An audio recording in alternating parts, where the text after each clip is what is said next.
Itong mga ilang TNVS driver applicants at operators humihiling ho ng preventive suspension laban sa ilang opisyal ng Land Transportation Franchising and Regulatory Board Region 3. Alamin natin kung bakit sa pag-uulat ni Bombo Beta Servito.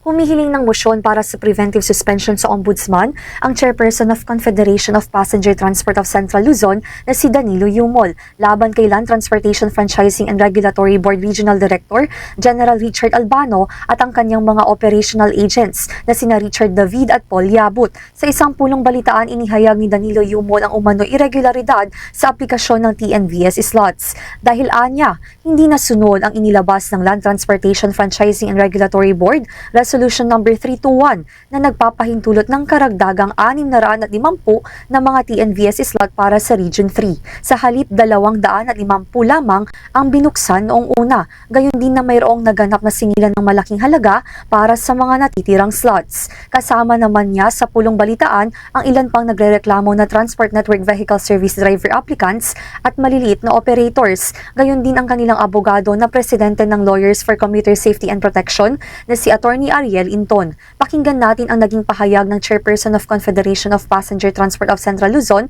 na si Danilo Yumol. Yung Board Resolution number 321 Series of 2020 nakalagay doon, nag-open sila ng 650 slot for the application of Transport Network Vehicle Company. So ngayon, sa dami po ng aplikant, siyempre, karamihan po nun wala namang pambayad ng SOP. Yung sinasabi ni Atty. Ton kanina, imbis na from TNC, ang application kasi accredited po yan eh. Tapos si TNC ngayon ang magbibigay, naging baliktad po. Ang LTFRB ngayon ang nagbibigay, sinusubo sa TNC, and then yun pong mga sinubo nila, yun ang ipapasok. Mayroon din silang binanggit na ebidensya na tumutukoy naman sa CCTV footage at certification of authenticity kung saan nakuhanan ng aksyon ang mga tauhan ng LTFRB sa loob ng isang pribadong lugar. Narito muli ang naging pahayag ng Chairperson of Confederation of Passenger Transport of Central Luzon na si Danilo Yumol. Hindi po kami nakakapag-apply ng kusa. Kung hindi galing sa kanila, walang kwenta po yung application. Even though hindi po ako TNC operator, pero TNVS applicant ako, naglabas po ako ng 3 unit.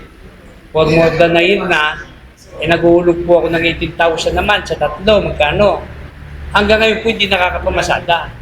Bakit po kami naglabas? Kasi nag-expect kami na kasama kami doon sa may process. Hanggang ngayon wala po kami PA para makapag-operate. So, napilitan po kami sometime in November last year. Nag-press con po tayo dyan sa Manila. Sumulat tayo kay Acting Secretary Giovanni at sa LTFRB kay Atty. Bigot. Pero hindi po tayo inaksyonan. So, napilitan tayo mag-file na ng kaso sa Ombudsman. Ang Ombudsman Act of 1989 ay makapagbibigay pahintulot sa tanggapan ng Ombudsman na iutos ang preventive suspension ng isang opisyal ng gobyerno habang nakabinbin ang investigasyon kapag matibay ang ebidensya.